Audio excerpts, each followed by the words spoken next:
श्री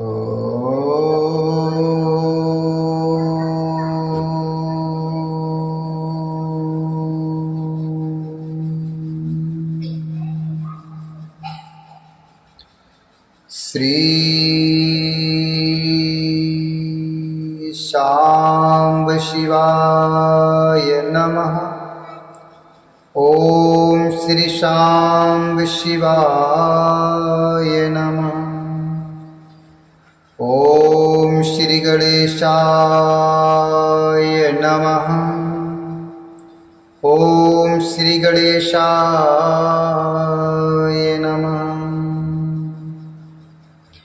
श्री शिव महापुराण प्रथम खंड पूर्वार्ध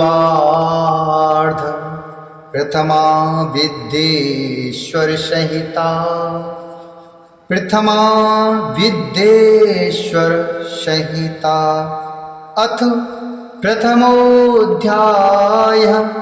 अथ प्रथमोऽध्याय। प्रयाग में सूत जी से मुनियों का शीघ्र पाप नाश करने वाले साधन के विषय में प्रश्न। आधंत मंगलम जातु समान भाव मार्यम तमीशुम जरामर्मात्मदेवं पंचाननं प्रबल पंच विनोदशीलम संभावै मनसि शंकरम बकेशम।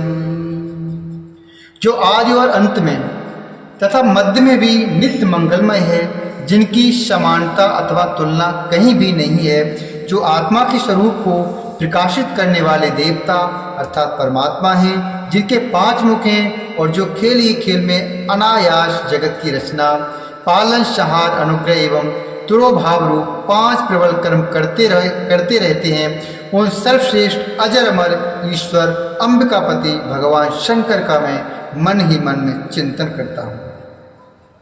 व्यास जी बोले, धर्म क्षेत्रे महाक्षेत्रे, धर्म क्षेत्रे महाक्षेत्रे, गंगा कालिंदी संगमे, प्रयागे परमे पुण्ये, ब्रह्मलोकस्य वर्तमनि। मुनयः संशितात्मानः सत्यव्रतपरायणः, महोजशो महाभागा महासत्रम वेतेनिरे। व्यास जी बोले, जो धर्म का महान क्षेत्र है, जहाँ गंगा यमुना का संगम हुआ है, जो ब्रह्मलोक का मार्ग है, उस परम पुण्यमय प्रयाग में सप्तव्रत में तत्पर रहने वाले महातेजस्वी महाभाग महात्मा मुनियों ने एक विशाल ज्ञान यज्ञ का आयोजन किया। उस ज्ञान यज्ञ का समाचार सुनकर पौराणिक शिरोमणि व्यास शिष्य महामुनि सूत जी वहाँ मुनियों का दर्शन करने के लिए आए। सूत जी को आते देखकर वे सब मुनि उस समय हर्ष से खिल उठे और अत्यंत प्रसन्न चित्त से उन्होंने उनका विधिवत स्वागत और सत्कार किया। उसके बाद उन प्रसन्न महात्माओं ने उनकी विधिवत स्तुति करके विनय पूर्वक हाथ जोड़कर उनसे इस प्रकार कहा। रोम हरिषण सर्वज्ञ भवानुवैभाग्य गौरवात पुराण विद्यामखिलाम व्यासातु प्रत्यर्थमीयवान। पुराण विद्यामखिलाम व्यासातु प्रत्यर्थमीयवान। तस्मादश्चर्यभूतानां कथानां त्वमहिभाजनं रत्नानामुर्साराणां रत्नाकर इवाड़वः। हे सर्वज्ञ विद्वान रोमहर्षण जी, आपका भाग्य बड़ा भारी है। इसी से आपने व्यास जी से यथार्थ रूप में संपूर्ण पुराण विद्या प्राप्त की है, इसलिए आप आश्चर्य स्वरूप कथाओं के भंडार हैं। ठीक उसी तरह जैसे रत्नाकर समुद्र बड़े बड़े सारभूत रत्नों का आगार है। तीनों लोकों में भूत, वर्तमान और भविष्य की जो बात है तथा अन्य जो भी कोई वस्तु है वह आपसे अज्ञात नहीं है। आप हमारे सौभाग्य से इस यज्ञ का दर्शन करने के लिए यहाँ आ गए हैं और इसी व्यास जी से हमारा कुछ कल्याण करने वाले हैं और इसी व्याज से हमारा कुछ कल्याण करने वाले हैं, क्योंकि आपका आगमन निरर्थक नहीं हो सकता। हमने पहले भी आपसे शुभाशुभ तत्व का पूरा वर्णन सुना है, किंतु उससे तृप्ति नहीं हुई। हमें उसे सुनने की बार बार इच्छा होती है। उत्तम बुद्धि वाले हे सूत जी, इस समय हमें एक ही बात सुननी है। यदि आपका अनुग्रह हो तो गोपनीय होने पर भी आप उस विषय का वर्णन करें। घोर कलयुग आने पर मनुष्य पुण्य कर्म से दूर रहेंगे, दुराचार में फंस जाएंगे, सबके सब सत्य भाषण से विमुख हो जाएंगे, दूसरों की निंदा में तत्पर होंगे, पराय धन को हड़प लेने की इच्छा करेंगे। उनका मन पराई स्त्रियों में आसक्त होगा तथा वे दूसरे प्राणियों की हिंसा किया करेंगे। वे अपने शरीर को ही आत्मा समझेंगे। वे मूढ़, नास्तिक तथा पशु बुद्धि रखने वाले होंगे। माता पिता से द्वेष रखेंगे तथा वे कामवश स्त्रियों की सेवा में लगे रहेंगे। ब्राह्मण लोभ रूपी ग्रह के ग्रास बन जाएंगे। वेद बेचकर जीविका चलाएंगे। धन का उपार्जन करने के लिए ही विद्या का अभ्यास करेंगे। मद से मोहित रहेंगे। अपनी जाति के कर्म छोड़ देंगे। प्रायः दूसरों को ठगेंगे। तीनों काल की संध्योपासना से दूर रहेंगे और ब्रह्म ज्ञान से शून्य हो जाएंगे। दयाहीन, अपने को पंडित मानने वाले अपने सदाचार व्रत से अपने सदाचार व्रत से रहित कृषि कार्य में तत्पर, क्रूर स्वभाव वाले एवं दूषित विचार वाले होंगे। समस्त क्षत्रिय भी अपने धर्म का त्याग करने वाले कुसंगी, पापी और व्यभिचारी होंगे। उनमें शौर्य का अभाव होगा। वे युद्ध से व्रत अर्थात रण में प्रीत न होने से भागने वाले होंगे। वे कुत्सित चौर कर्म से जीविका चलाएंगे। शूद्रों के समान बर्ताव करेंगे और उनका चित्त काम का किंकर बना रहेगा। वे शास्त्र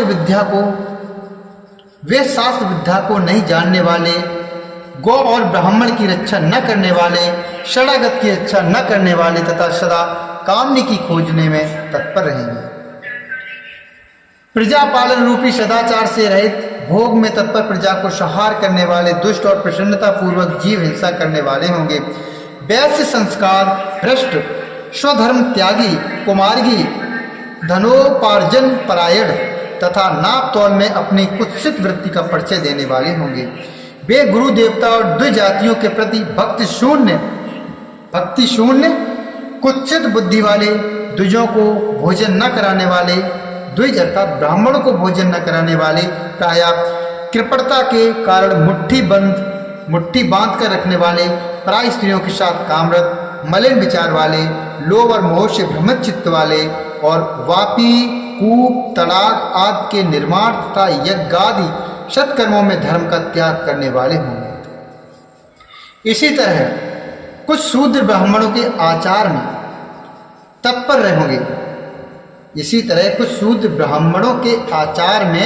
तत्पर होंगे। उनकी आकृति उज्जवल होगी, अर्थात वे अपना कर्म धर्म छोड़कर उज्जवल वेशभूषा से विभूषित हो व्यर्थ घूमेंगे। वे मूढ़ होंगे और स्वभावतः ही अपने धर्म का त्याग करने वाले होंगे। वे भांति भांति के तप करने वाले होंगे। ब्राह्मणों को अपमानित करेंगे। छोटे बच्चों की अल्प मृत्यु होने के लिए अभिचारिक कर्म करेंगे। मंत्रों के उच्चारण करने में तत्पर रहेंगे। शालग्राम की मूर्ति आदि पूजेंगे, होम करेंगे। किसी न किसी के प्रतिकूल विचार सदा करते रहेंगे। कुटिल स्वभाव वाले होंगे और द्विजों से द्वेष भाव रखने वाले होंगे। वे यदि धनी हुए तो कुकर्म में लग जाएंगे, यदि विद्वान हुए तो विवाद करने वाले होंगे। कथा और उपासना धर्मों के वक्ता होंगे और धर्म का लोप करने वाले होंगे। वे सुंदर राजाओं के समान वेशभूषा धारण करने वाले, दम्भी, दानमानी, अतिशय अभिमानी, विप्र आदि को अपना सेवक मानकर अपने को स्वामी मानने वाले होंगे, वे अपने धर्म से शून्य, मूढ़, वर्ण संकर, क्रूर बुद्धि वाले, महाअभिमानी और सदा चारों वर्णों के धर्म का लोप करने वाले होंगे। वे अपने को श्रेष्ठ कुल वाला मानकर चारों वर्णों से विपरीत व्यवहार करने वाले, सभी वर्णों को भ्रष्ट करने वाले, मूढ़ और अनुचित रूप से सत्कर्म करने में तत्पर होंगे। कलयुग की स्त्रियां प्रायः सदाचार से भ्रष्ट होंगी, पति का अपमान करने वाली होंगी, सास ससुर से द्रोह करेंगी, किसी से भय नहीं मानेंगी और मलिन भोजन करेंगी। वे कुत्सित हाव भाव में तत्पर रहेंगी, उनका शील स्वभाव बहुत बुरा होगा। वे काम व्यवल, पर पति से रत करने वाली और अपने पति की सेवा से सदा विमुख रहेंगी। संतानें माता पिता के प्रति श्रद्धा रहित, दुष्ट स्वभाव वाली, असत विद्या पढ़ने वाली और सदा रोगग्रस्त शरीर वाली होंगी। हे सूत जी, इस तरह जिनकी बुद्धि नष्ट हो गई है और जिन्होंने अपने धर्म का त्याग कर दिया है, ऐसे लोगों को यह लोक और परलोक में उत्तम गति कैसे प्राप्त होगी? इसी चिंता से हमारा मन सदा व्याकुल रहता है। परोपकार के समान दूसरा कोई धर्म नहीं है। अतः जिस छोटे उपाय से इन सबों का पाप तत्काल नाश हो जाए, इन सबके पापों का तत्काल नाश हो जाए, अर्थात जिस छोटे से छोटे उपाय से इन सबके पापों का तत्काल नाश हो जाए, उसे इस समय कृपा पूर्वक बताइए, क्योंकि आप समस्त सिद्धांतों के ज्ञाता हैं। व्यास जी बोले, इत्याकरण्य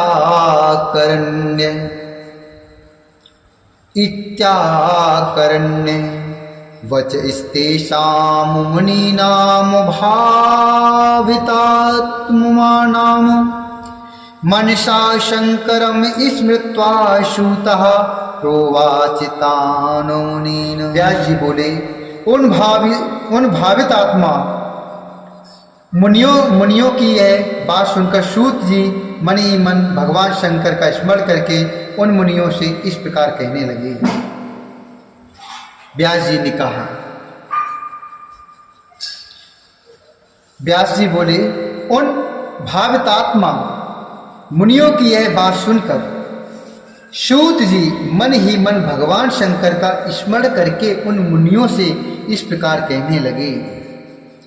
इति श्री शिव महापुराणे प्रथमायां विद्येश्वर संहितायां मुनि प्रश्न वर्णनम नाम प्रथमोध्याय।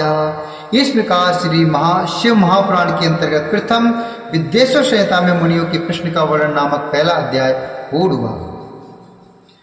बोले शंकर भगवान की जय। बोलिए गणेश भगवान की जय, पार्वती मैया की जय, श्री नारायण भगवान की जय।